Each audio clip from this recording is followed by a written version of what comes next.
It had to be said, the Oregon State Highway Division not only had a whale of a problem on its hands, it had a stinking whale of a problem. What to do with one 45-foot, 8-ton whale dead on arrival on the beach near Florence.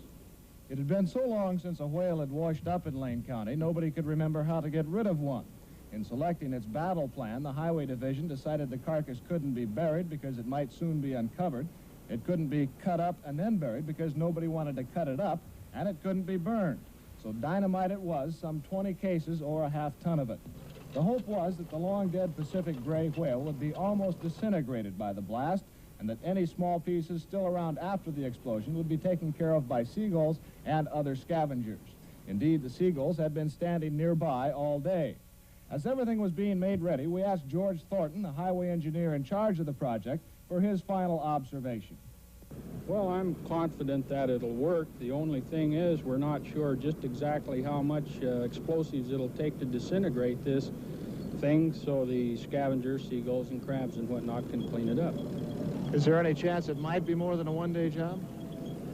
If there's any large chunks left, and we may have to do some other cleanup, possibly set another charge. The dynamite was buried primarily on the leeward side of the big mammal, so as most of the remains would be blown toward the sea.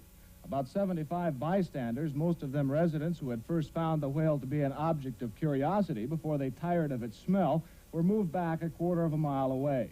The sand dunes there were covered with spectators and land lubber newsmen, shortly to become land blubber newsmen, where the blast blasted blubber beyond all believable bounds. Did you get a wild? That was good.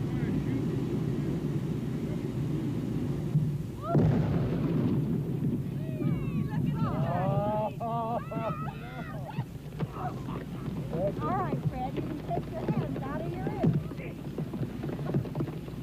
Here comes pieces of mine. Our cameras stopped rolling immediately after the blast. The humor of the entire situation suddenly gave way to a run for survival as huge chunks of whale blubber fell everywhere. Pieces of meat passed high over our heads while others were falling at our feet. The dunes were rapidly evacuated as spectators escaped both the falling debris and the overwhelming smell.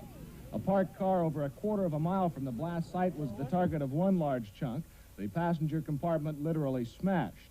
Fortunately, no human was hit as badly as the car. However, everyone on the scene was covered with small particles of dead whale.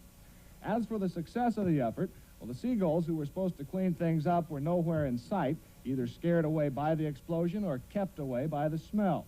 That didn't really matter. The remaining chunks were of such a size that no respectable seagull would attempt to tackle anyway. As darkness began to set in, the highway crews were back on the beach burying the remains, including a large piece of the carcass which never left the blast site.